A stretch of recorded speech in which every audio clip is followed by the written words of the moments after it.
आरंभ करें, फिर चाहे वो किसी को सुख देना हो या स्वयं को बदलने का प्रयास करना हो, कुछ भी हो, विलंब ना करें, क्योंकि समय उसी का साथ देता है जो समय का सम्मान करता है। राधे राधे। मीठा पानी सबको भाता है, परंतु खारा पानी किसी को नहीं भाता। अब सोचने वाली बात यह है कि मोती समुद्र की गहराइयों में ही बनता है। खारे पानी के मध्य में रहकर, हर क्षण भक्षकों से टकराकर, अपने अस्तित्व को दांव पर लगाकर ही सीप मोती प्रदान कर पाती है। कभी सोचा है क्यों? क्योंकि बिना संकटों का सामना किए, बिना विषम परिस्थितियों में उलझे आपको सुख प्राप्त नहीं होगा। इसलिए निडर होकर संकटों का सामना कीजिए और मेरे साथ प्रेम से कहिए, राधे राधे। हम सब समय की महत्ता को पहचानते हैं। समय ही हमें बनाता है, समय ही हमें नष्ट कर देता है। कभी समय ठीक चलता है तो कभी बहुत ही खराब समय आता है। विचित्र बात यह है कि हम फिर भी समय को ही नष्ट करते हैं। स्मरण रखिएगा, समय केवल जाता है, कभी आता नहीं। इसलिए समय की प्रतीक्षा में समय व्यर्थ ना करें। जो भी करना है आज अभी इसी क्षण प्रारंभ करें, फिर चाहे वो किसी को सुख देना हो या स्वयं को बदलने का प्रयास करना हो, कुछ भी हो, विलंब ना करें, क्योंकि समय उसी का साथ देता है जो समय का सम्मान करता है। राधे राधे। कहते हैं सबकी सीमा होती है,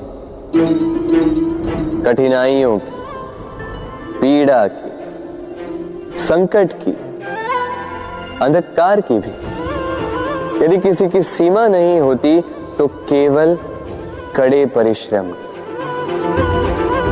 आपने देखा तो होगा, रात कितनी भी काली हो, सितारे परिश्रम से उससे लड़ते रहते हैं और अंत में सवेरा आ ही जाता। आंधियां पंछियों के बसेरे को तहस नहस कर देती, किंतु पंछियां अपने परिश्रम से उसे पुनः बना ही लेती, क्योंकि सीमित को असीमित से हारना पड़ता और परिश्रम असीमित। राधे राधे। बहती नदियां कितनी सुंदर होती हैं, पावन होती हैं।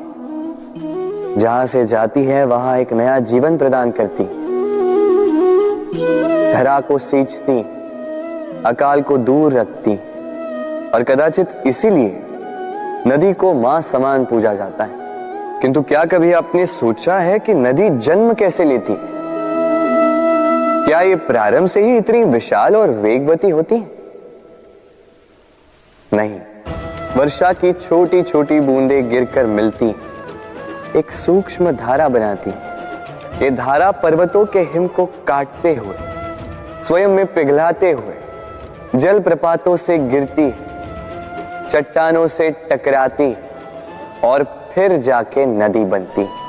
इसी प्रकार ऐसे ही सीधे सीधे कोई महान नहीं बन जाता। छोटे छोटे प्रयास मिलकर एक विशाल व्यक्तित्व बनाते।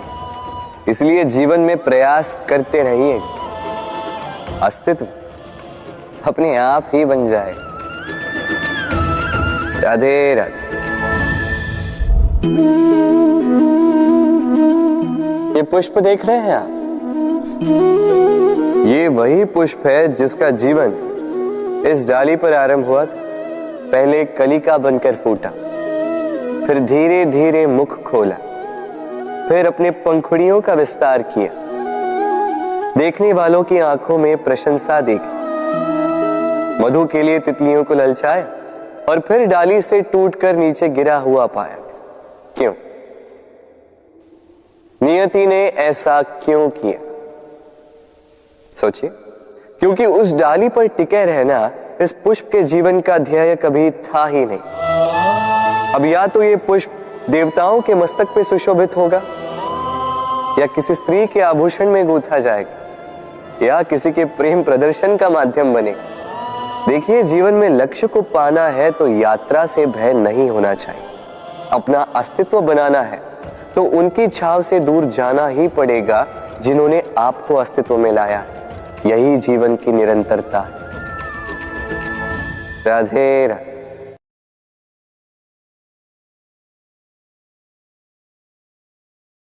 होता है, सागर का जल खारा होता है और किसी नाले का जल दुर्गंध से भरा। क्यों? नदी का जल मीठा होता है क्योंकि वो सबको जल देती है। सागर जल लेता है इसीलिए खारा होता है और नाला उसका बहना रुक जाता है और इसी कारण से वो दुर्गंधपूर्ण हो जाता है, किसी काम का नहीं रहता। हमारे जीवन में भी कुछ ऐसा ही होता है। यदि नदी की भांति जीवन में कुछ देना सीखो तो जीवन में मिठास बनी रहेगी। यदि सागर की भांति बांटने के स्थान पर केवल संचय करते रहो तो मन में खटास बढ़ती रहेगी। और यदि नाले की भांति बहना छोड़ दो, कर्म करना छोड़ दो तो किसी काम के नहीं रहोगे। इसलिए बिना किसी विराम के कर्म करते रहो और जो कुछ भी आपके पास है उसे बांटना सीखो। मन प्रसन्न होकर बोलेगा राधे राधे। मनुष्य में एक बड़ा ही विशेष गुण पाया जाता है, मूल्यांकन करना। क्या महंगा है, क्या सस्ता है। जिसे खरीदने के लिए अधिक धन लगे, अधिक परिश्रम लगे, वो महंगा। जिसे खरीदने के लिए कम धन, कम परिश्रम लगे, वो सस्ता। परंतु क्या यही पूर्णतः सत्य है?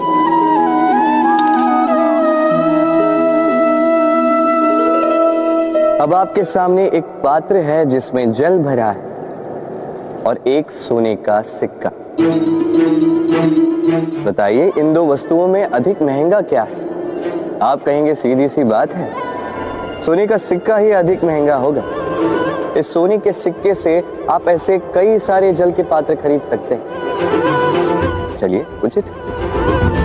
अब सोचिए, यदि आप किसी मरुस्थल के बीचों बीच फंसे, प्यास से तड़प रहे, तब क्या महंगा होगा? तब तो आप इस एक घूंट जल के लिए अपनी जीवन भर की कमाई पाई पाई यूं ही गंवाने के लिए सज्ज हो जाएंगे। स्मरण रखिएगा, जीवन में महंगी या सस्ती वस्तु नहीं, परिस्थिति होती। और आवश्यकता पड़ने पर जो काम आए, उससे अमूल्य इस संसार में और कुछ भी नहीं। राधे राधे। ये है सुई और ये है तलवार। अब आप बताइए, आपके दृष्टिकोण से इन दोनों वस्तुओं में से क्या अधिक शक्तिशाली और महत्वपूर्ण होगा? आप कहेंगे तलवार ही अधिक शक्तिशाली या महत्वपूर्ण है। चलिए मानते हैं तलवार अधिक भारी होती है। तलवार युद्ध में आपको विजय दिलाती है, शत्रु का विनाश करती है, किंतु तलवार से कभी आप आपके वस्त्र सी नहीं पाएंगे। यदि पांव में कांटा चुभ जाए तो उसे आप तलवार से नहीं निकाल सकते, आपको सुई का उपयोग करना ही होगा।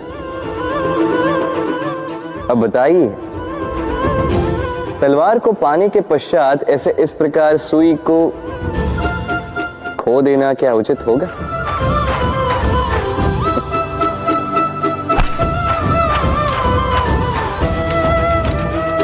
इसी प्रकार जीवन में संपन्न मित्र पाने के पश्चात आपके उन मित्रों को ना खोइए जो कम संपन्न हो, दरिद्र हो, क्योंकि वो आपके साथ तब थे जब आप कुछ भी नहीं थे और आवश्यकता पड़ने पर वही आपके काम आने वाले हैं, संपन्न मित्र नहीं। तो जिससे प्रीत की है उससे मीत निभाई, चित आनंद से जागे। राधे राधे। कुछ बनाने के विज्ञान में पहले टूटने का ज्ञान आवश्यक है था। नई सोच बनाने के लिए पुरानी रीतियों को तोड़ना आवश्यक है। ये यात्रा, ये सीख केवल राधा के लिए नहीं बल्कि सभी के लिए। फिर सभी को इस दुर्गम और जटिल पथ से जाना ही होगा। मनुष्य भावनाओं में बहकर कभी कभी ऐसे अनुचित निर्णय ले लेता है जिसके कारण वो जीवन भर पश्चाताप करता है, किंतु जब कुछ खो कर पाता है उसे वो सहेज कर रखता है। बबूल का पेड़ कितना विशाल होता है, पीपल का पेड़ भी विशाल होता है, किंतु क्या आपने कभी सोचा है क्यों बबूल के पेड़ को काट के उसका उपयोग किया जाता है और क्यों पीपल के पेड़ को पूजा जाता है? इसलिए क्योंकि पीपल का पेड़ उसके नीचे बैठे पथिक को छाया देता है, अपनी डाली पर असंख्य पंछियों को बसेरा देता है, किसी को काटे चुभाकर दूर नहीं करता बल्कि उसे शीतल छाया देकर उसकी थकान हार लेता। इस संसार में यदि आपको सम्मान पाना है तो पीपल की भांति ही बनना होगा।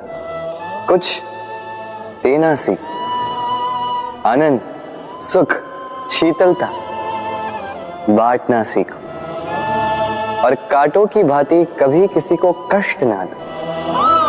सम्मान स्वयं चल के आपके पास आएगा और मन प्रसन्न होकर बोलेगा राधे राधे।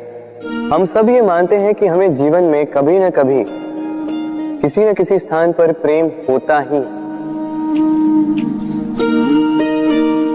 फिर चाहे वो माता पिता को संतान से हो, ज्ञानी को ज्ञान से हो, किसी कलाकार को कला से हो, आदि इत्यादि। किंतु क्या वास्तव में ये प्रेम ही है? मोह भी तो हो सकता है। अब आप पूछेंगे कि प्रेम और मोह में अंतर क्या? अंतर है बंधन का, जो आपको बांधे वो मोह है, प्रेम नहीं। प्रेम वो जो आपको मुक्त कर विकास की ओर भेजे। चलो आपको एक उदाहरण देता हूं। कुछ माता पिता अपनी संतान को किसी अन्य नगर में पढ़ने के लिए भेज नहीं पाते, अपनी संतान को उसके मित्रों के साथ खेलने के लिए भेज नहीं पाते, चिंतित रहते हैं कि कहीं उनकी संतान को पीड़ा ना पहुंचे और इसीलिए उसे बांध के रखते हैं। ये प्रेम नहीं है, ये मोह है। क्योंकि यदि ये प्रेम होता तो वो चाहते कि संतान माता पिता की छांव से बाहर निकलकर इस संसार को देखे, उसे समझे, उससे ज्ञान ले, अपनी अनुभवों से सीखकर अपना स्वयं का एक व्यक्तित्व बनाए। स्मरण रखिएगा, मोह से भय पैदा होता है और प्रेम से केवल आनंद। इसीलिए बांधिए मत, मुक्त कीजिए, क्योंकि यही प्रेम है। राधे राधे। संसार में संबंध बहुत ही महत्वपूर्ण होते हैं। अब प्रश्न ये उठता है कि संबंध कैसे होने चाहिए। संबंध शब्द के प्रारंभ में ही सम शब्द आता है। सम अर्थात समानता। तो किसी के साथ संबंध निभाते हुए इतना मत झुकिए कि उठने के लिए किसी के सहारे की आवश्यकता पड़ जाए। स्मरण रखिएगा, जो झुकाना चाहे वो कभी संबंध निभा नहीं पाएगा। संबंध उसी के साथ जोड़ी जो आपको समान माने, आपको सम्मान दे, क्योंकि सम्मान से ही संबंध पनपेगा और बढ़ेगा। राधे राधे। कभी सोचा है जब माता संतान को जन्म देती है तो क्या होता है? 9 माह का गर्भ, प्रसव की तीव्र पीड़ा। कहते हैं ये पीड़ा इतनी भयंकर होती है कि मानो जैसे संतान के जन्म के साथ माता को भी एक नया जन्म मिल जाता है। और इस जन्म के साथ अंत होता है माता की पीड़ा। किंतु यदि आप दृष्टिकोण बदलकर देखें तो आप ये समझेंगे कि पीड़ा का ये अंत एक अपार आनंद का प्रारंभ है। आरंभ संतान का, और संतान माता पिता के लिए सुख का प्रारंभ है। जीवन के साथ भी यही होता है। हम कभी कभी किसी संबंध या किसी स्थिति के पीड़ादायक अंत के कारण इतने विचलित हो जाते हैं कि उस आनंदमयी प्रारंभ को देख ही नहीं पाते। स्मरण रखिएगा, पीड़ा आनंद के प्रारंभ का लक्षण। राधे राधे। व्यक्ति के सर पर जब क्रोध चढ़ जाता है तो उसे सत्य और असत्य के बीच का ज्ञान नहीं होता। क्रोध उसकी दृष्टि को धुंधला कर देता है और फिर उसके पश्चात केवल माया और कपट ही उसे आगे का मार्ग दिखलाता है, अपने स्वार्थ की सिद्धि के लिए। अग्नि क्या करती है? जलाती है, फिर चाहे वो लकड़ी हो, कोयला हो, वस्त्र हो, जो भी आप अग्नि में डालोगे वो भस्म हो जाए। किंतु सोना, यदि आप सोने को अग्नि में डालोगे तो वो कुंदन बनकर अपना अस्तित्व निखार लेता है। यदि आप लोहे को ताप दो तो वो फौलाद बन जाता है। क्यों होता है ऐसा? क्योंकि उनके भीतर की अग्नि उनको जलाने वाली अग्नि से अधिक तीक्ष्ण होती। ये अग्नि है निश्चय की, ये अग्नि है पवित्रता की। यदि आपका निश्चय दृढ़ हो, आपके विचार पावन हो, तो कुंदन बनकर निकलोगे, फौलाद बनकर निखरोगे, भीतर से बल पाओगे और कोई आपके साथ अनिष्ट नहीं कर पाएगा। राधे राधे। व्यक्ति का जीवन क्या है? अब आप कहेंगे जन्म और मृत्यु के बीच का समय। और मृत्यु कब होती है? जब व्यक्ति श्वास लेना छोड़ दे, हाथ पांव चलाना छोड़ दे, सोचना छोड़ दे। ऐसा नहीं। देखिए, जल की मृत्यु तब नहीं होती जब वो सूख जाती। जल की मृत्यु तब होती है जब वो प्यास बुझाना बंद कर देती है। सूर्य की मृत्यु तब नहीं होती जब उस पर ग्रहण लग जाए या जब सूर्यास्त हो जाए। सूर्य की मृत्यु तब होती है जब वो भविष्य में इस संसार के जीवों को प्रकाश की आशा देना छोड़ दे। उसी प्रकार मनुष्य का अंत, उसकी मृत्यु तब होती है जब उसके भीतर की करुणा का अंत हो जाए। करुणा वो भाव है जो मनुष्य को मनुष्य बनाए रखती है, जो एक मनुष्य को किसी और मनुष्य का कष्ट, उसकी आवश्यकता का अनुभव कराती है, जो उसे बल देती है किसी और की सहायता करने के लिए, उसे पात्र बनाती है इस सृष्टि का नियंता बनने के लिए। देखिए, संसार में मृत्यु केवल एक बार होती, तो उससे पूर्व क्यों मरना? इस करुणा को क्यों मारना? स्वयं को मनुष्य बनाए रखिए, मृत्यु के पश्चात भी जीवित रहेंगे। राधे राधे। नवरात्रि का पर्व आरंभ हो चुका है और ये पर्व अत्यंत भव्य है, क्योंकि ये पर्व जगत माता से जुड़ा है। मां इतना छोटा सा शब्द है, किंतु ठीक से देखो तो समस्त संसार इसी शब्द में समा है। मां जो अपनी संतान के लिए हर संभव प्रयास करती है, कुछ भी करने के लिए सज्ज रहती है। मां जिसका सबसे बड़ा गुण निश्चलता, मन में ना कोई पूर्वाग्रह, ना कोई भेदभाव, ना कोई छल कपट, और इतनी भोली होती है मां। संतान भले ही झूठा रो दे, मां को लगता है कि कदाचित वास्तव में भूख लगी होगी। मां चाहे जन्म देने वाली हो चाहे पालने वाली, स्वर्ग, ये स्वर्ग हमें मां के चरणों के नीचे ही प्राप्त होता है। इसी मां को हमारा शत शत प्रणाम। राधे। सहनशीलता मां का दूसरा सबसे बड़ा गुण। कहते हैं कि धरती से अधिक सहनशील और कोई नहीं। उसे खोदने के पश्चात भी धरती हमें फसल देती है, किंतु मां, ये मां धरती से कम सहनशील नहीं। तनिक सोचिए, 9 माह तक संतान को अपनी कोख में रखना, क्या ये सहनशीलता कोई पुरुष दिखा सकता? क्या ये सहनशीलता कोई पिता दिखा सकता है? स्त्री में शील भले, सहनशीलता की परिभाषा उसे मां बनने के पश्चात प्राप्त होती है। स्वयं का अस्तित्व भुलाकर संतान का अस्तित्व बनाती है। शिशु की लात खाकर भी आनंद से उसे दूध पिलाती है। ये होती है मां। और इसी मां जननी को हमारा शत शत प्रणाम। राधे राधे। मां का एक और सबसे महान गुण, स्वयं को ढालने की अद्भुत शक्ति। जिस प्रकार एक मां स्वयं को ढाल सकती है और कोई नहीं कर सकता।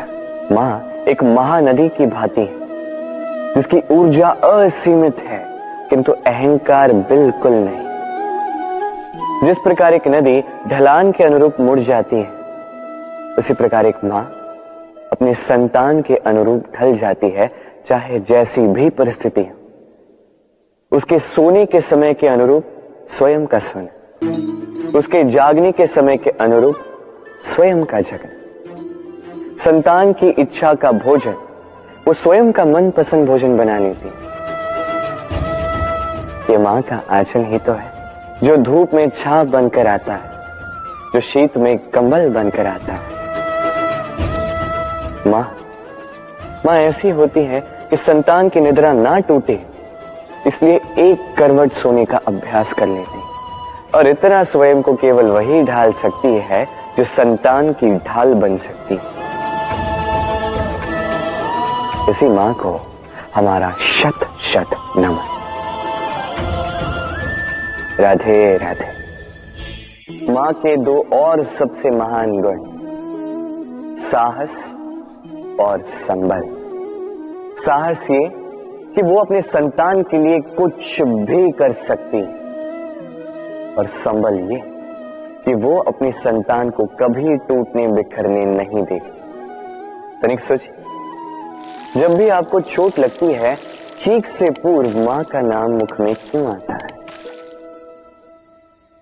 तनिक सोचिए, जब आपको बल की आवश्यकता होती है, साहस की आवश्यकता होती है, आगे आप अपना मार्ग देख रहे हैं जो अत्यंत कठिन प्रतीत हो रहा है, तब मुख से मां की ही शपथ क्यों निकलती?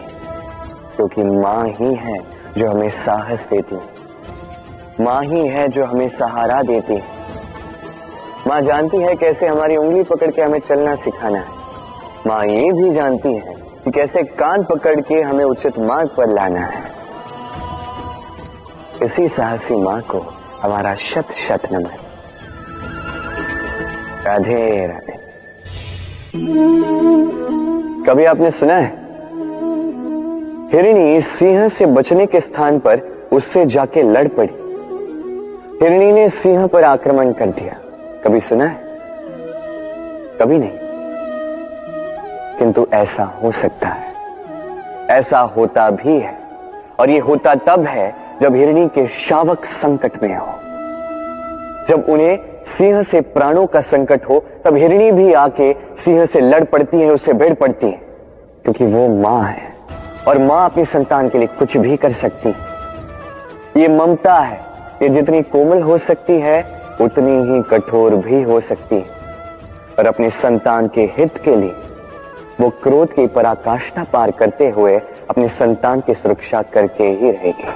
और इसीलिए तो मां संतान के जीवन की सबसे बड़ी ढाल कहलाती है। इसी मां को हमारा शत शत नमन। राधे राधे। करुणा, करुणा वो भाव है जिससे संसार के सारे भाव जन्म लेते हैं, और ये समस्त संसार ये मां से जन्म लेता है। मां वो व्यक्ति है जो करुणा का सागर है। संतान को देखकर ही समझ जाती है कि उसकी विडंबना क्या है, उसकी आवश्यकता क्या है। संतान के नेत्रों में यदि अश्रु दिखे, वो देखकर ही समझ जाती है कि उसके शरीर के कौन से भाग में उसे चोट लगी है।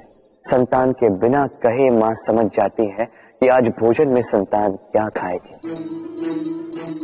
ये होती है मां। मां करुणा का सबसे बड़ा रूप है। और आज के युग में मनुष्य जो है, थोड़ा भी आगे क्यों ना निकल जाए, मां को तो पीछे ही छोड़ देता, मां को भूल ही जाता है। ये भूल आप कभी ना करें, कभी ना करें, क्योंकि मां वो करुणा है तो यदि आपके जीवन से चली गई, उसके पश्चात आप जीवन अवश्य जिएंगे, किंतु कभी जीवन जी नहीं पाएंगे। उसके पश्चात आपके जीवन से आपका ये मूल्यांकन, आपके जीवन से करुणा का ये भाव, ये भी आप खो दोगे। आपकी मां सबसे अधिक महत्वपूर्ण है। यदि मां को खो दिया तो समझ लीजिए सब कुछ खो दिया। इसलिए मां को सदैव स्मरण रखिए, सदैव उसे प्रेम दीजिए, और मेरे साथ कहिए राधे राधे। आज विजयदशमी, वो दिन है जब श्री राम ने रावण का वध किया। वो दिन है जब श्री राम ने लंका पर विजय प्राप्त की। लोग कहते हैं कि अच्छाई की बुराई पर विजय का प्रतीक है। इसे देखने का एक और रूप भी है। जी हां, ये प्रेम के विजय का भी प्रतीक है। ये परिवार के विजय का भी प्रतीक है। आपको तो ज्ञात होगा ही कि रावण महाज्ञानी था, महाशक्तिशाली था, महादेव का परम भक्त था रावण। अब जो व्यक्ति कैलाश पर्वत उठा सकता था, वो व्यक्ति स्वयं एक कटे हुए वृक्ष की भांति श्री राम के चरणों में गिरा हुआ था। क्यों? क्योंकि राम के साथ लक्ष्मण थे, वही रावण के साथ विभीषण भी नहीं था। एक और परिवार में बढ़ता प्रेम था, तो दूसरी ओर परिवार में बढ़ती दरार। स्मरण रखिए, यदि संसार पर विजय प्राप्त करनी है तो सर्वप्रथम परिवार में प्रेम बनाए रखना होगा। परिवार में केवल प्रेम बढ़ाइए, द्वेष कभी नहीं। आप सदैव सुखी रहें और जीवन की हर बाधा पर आप विजय प्राप्त करें। राधे राधे। देखिए, कल जो आने वाला है उसके लिए आज को व्यर्थ करना अनुचित है। हमें इस प्रकृति से यही सोच, यही सीख पानी चाहिए। आज का ये क्षण ये कल नहीं आएगा, और कल जो क्षण आने वाला है वो आज को किसी भी प्रकार से प्रभावित नहीं करता। बस इसी सीख को ध्यान में रखते हुए आप सभी ने